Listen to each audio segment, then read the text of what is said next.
Strap in, buckle up, and get ready to lay it on the line. This is Not Speeding, Just Qualifying, a podcast that's just as fast as it sounds. Hello, family. Welcome to an all-new episode of the Not Speeding, Just Qualifying podcast. I'm your host, David Lawrence. Thank you guys so much for tuning in today. Before we get started, just a reminder, subscribe to our YouTube channel.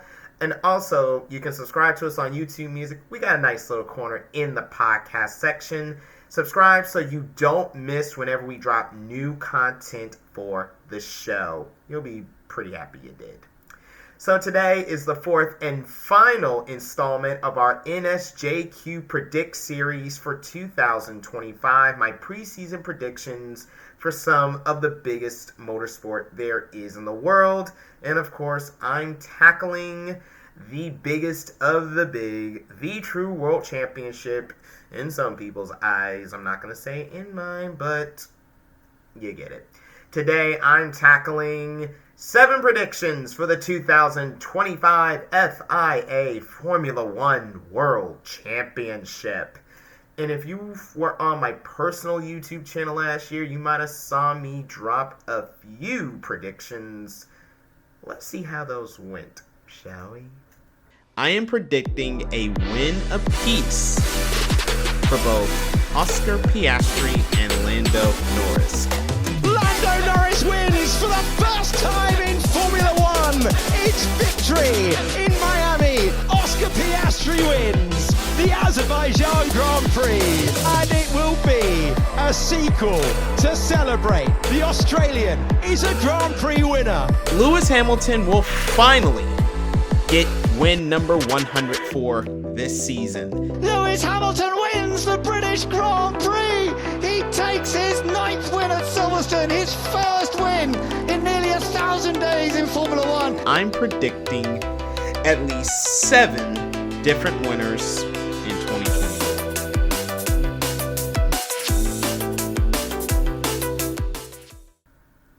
Not to toot my own horn, I didn't do too bad, did I? Let's hope I can do just as well this year.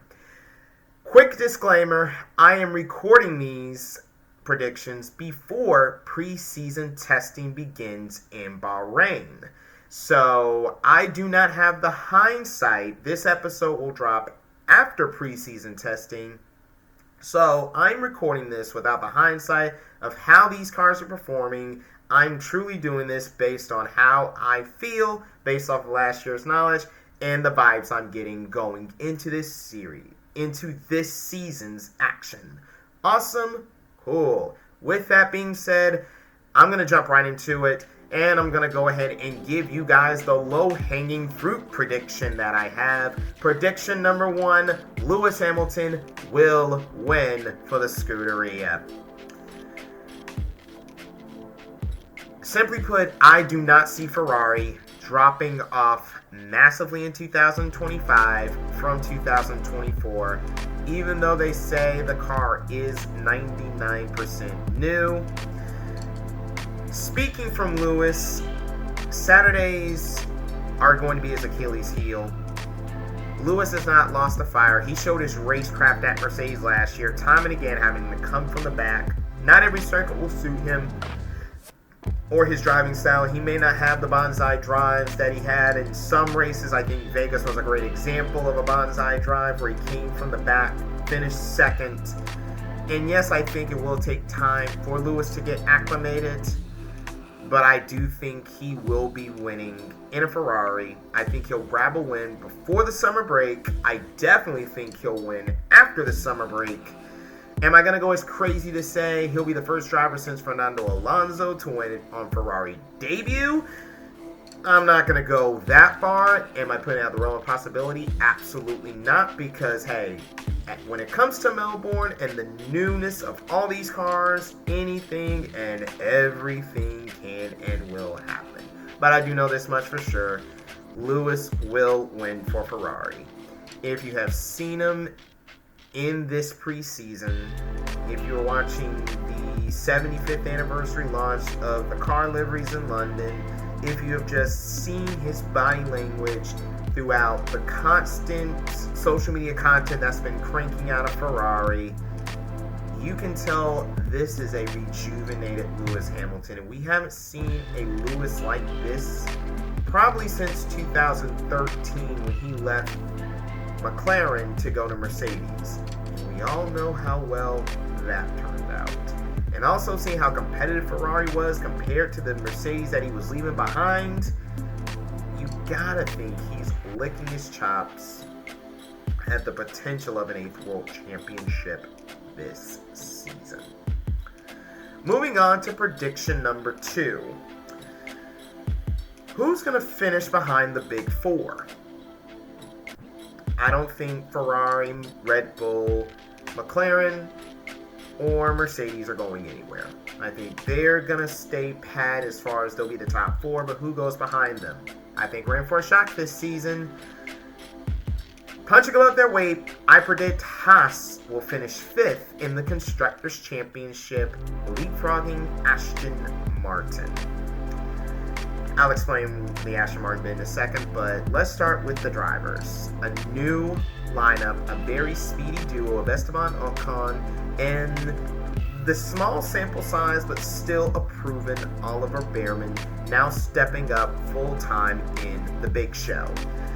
Haas showed they made gains in 2024, and they would have finished 6th in the Constructors' Championship if it wasn't for the rain show that was the Sao Paulo Grand Prix down in Brazil, and the Alpine double podium, boosting them above everybody when no one gave them a hope.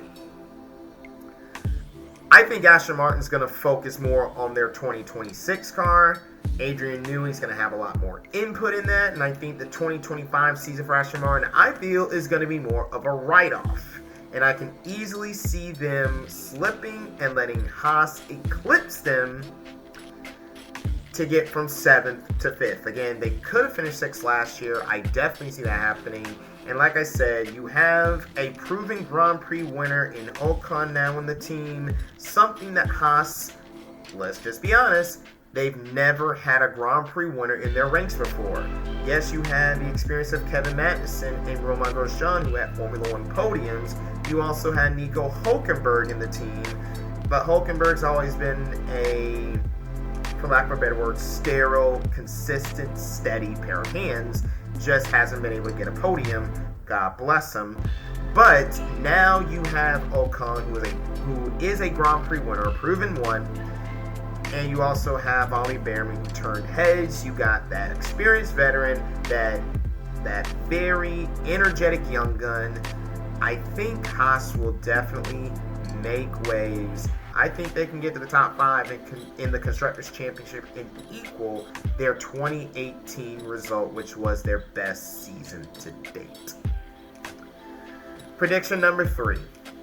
One of the biggest stories towards the end of 2024 was George Russell versus Max Verstappen. Their run-ins in Qatar spilled over into the media at the Abu Dhabi finale, and while it didn't turn into anything on track, I don't think that's going to stay like that for long. I predict George Russell will finish ahead of Max Verstappen in the final standings, and, oh, you're going to love this one, George is going to win more races than Max this season. Oh, David, you're really stirring the waters? Yes. Red Bull is not looking as strong at the end of 2024. Max just wasn't up front. He was not the domineering force he was in the second half of 22 through all of 23. At the start of 24, that 18-month span when you couldn't beat Max for nothing. Red Bull's different now. Adrian Newey's gone. Jonathan Wheatley is gone. And there's been a number of personnel that have moved on to other operations. Yes, the team is going to say that doesn't mean anything. We still have a great core. But let's be honest, when pieces leave, something changes. And from Miami onwards, you started seeing that. And honestly, Max's performance in that Red Bull was a little bit like Ayrton Senna in that little 3 races he had for Williams before his death in 94. He really brought more out of that car than that car deserved for it. And I don't know if this RB21 is going to be up to the package. Of course, I could be very proven wrong. But I just don't see Red Bull being that championship contender. It's a lame duck year. It's the last year they have in their Honda partnership before Honda goes over to Aston Martin to reunite with Newey and now become that Aston Martin force. Mercedes is hopeful to improve on their inconsistencies with their 2024 car. Yes, that is a car that won 4 races last year. But in between those 4 wins, boy, there were a lot of races where it just felt like Mercedes was out to lunch. But like how Max got the most out of the Red Bull last season, George has been doing that with these Mercedes out of the last 3 seasons. He had his first Grand Prix win in Brazil back in 22. While he didn't win in 23, he still managed to bring more out of that car. And we saw last year out-qualifying Lewis with repetitiveness, with consistency. I can definitely see that as George now becomes the team leader, now that Lewis is no longer there. I could easily see this rivalry growing. And if Mercedes gives him a car that can battle with Max on a regular basis, believe you me when I say we have not heard the last of George versus Max by any stretch of the imagination. Now time for a few shockers. In Formula One, we always have them at some point. Prediction number 4. Carlos Sainz and Williams is my surprise podium. From preseason, I like what I see out of this Williams package. I just feel like this is a team brimming with confidence. Successful car launch, successful demo runs, and they got what I felt behind Hamilton was the coup of the driver market in the offseason. A proven Grand Prix winner in Sainz that if everything falls right, and Sainz has been known to get the most out of a car. He did it at Renault. He did it at McLaren. He got 4 wins at Ferrari and was the only non-Red Bull winner in 2023. He is a driver that if everything falls in his place on the right day, Carlos can go above and beyond. I think he can do just that with this 2025 Williams. I don't know where, so don't ask me where, but I just feel like there's a surprise podium for Carlos Sainz and Williams, and for that Williams team, for James Vowles, I feel it's just going to be sweet retribution for how much this team has worked to get back to the upper echelons of the sport again. It'll be a well-earned reward. Prediction number 5. You guys are going to really give me a head scratch for this. I say Liam Lawson will be my surprise winner. The reason I say that, I don't know what to make of Red Bull right now. As I mentioned with my George beating Max prediction, Red Bull is not as strong. After the Spanish Grand Prix, Max only won 2 races. Yes, he won 9 races, but 7 came in the first 10. And clearly that RB20, whatever they put on that car, did not work. And right now, I'm not very convinced that the RB21, if they're just going to carry over stuff from the RB20, is going to be much better. As for Liam, his runs at VCarb did not instill confidence like his 2023 cameo. Granted, he came and got points on his first race back, but he didn't consistently repeat that sort of performance. And oh, by the way, Max Verstappen is slowly gaining, if not slowly, he already has gained the reputation of being a teammate killer in Formula One. Pierre Gasly, Alex Albon, Sergio Perez is now gone by the wayside. What will Liam's fate be? And already is sounding like there's not a lot of confidence and things will not be much better for Liam as they were for Checo.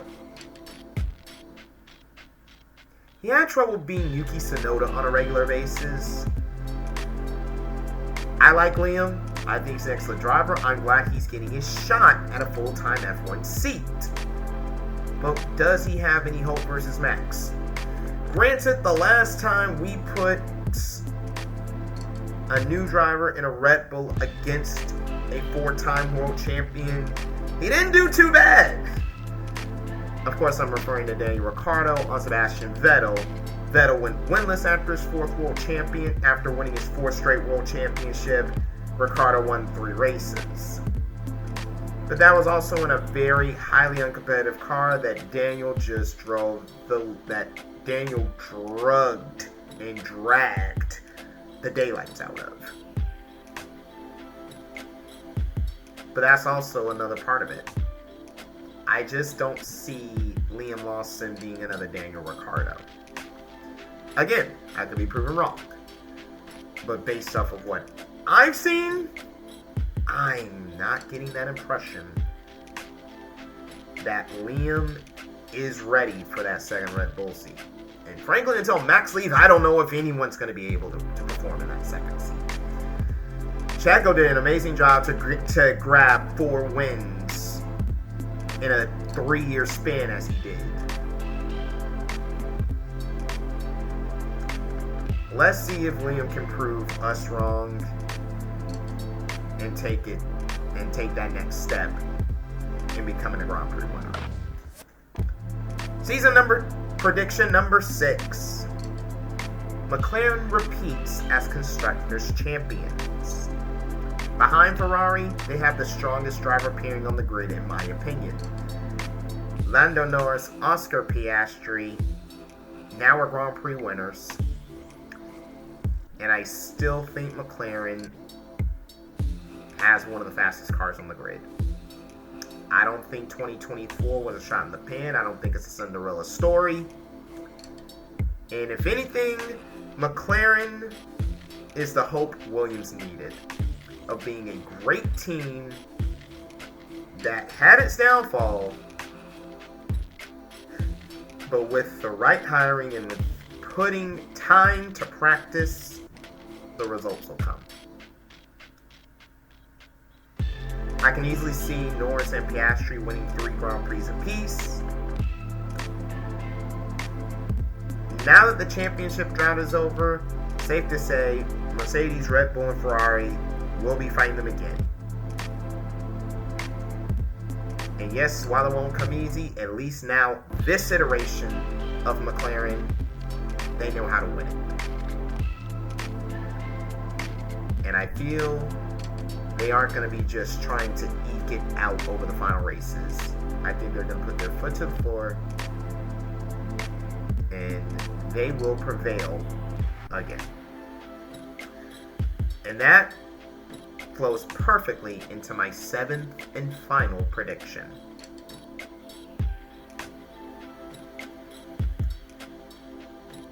Your 2025 Formula One World Drivers' Champion, Lando Norris. Yes, ladies and gentlemen, King Max will be dethroned. I am also a firm believer in those who fail to learn from their history are doomed to repeat it. I do not think McLaren are those who do not learn from their history. I think McLaren is chomping at the bit, ready to build on that 2024 season.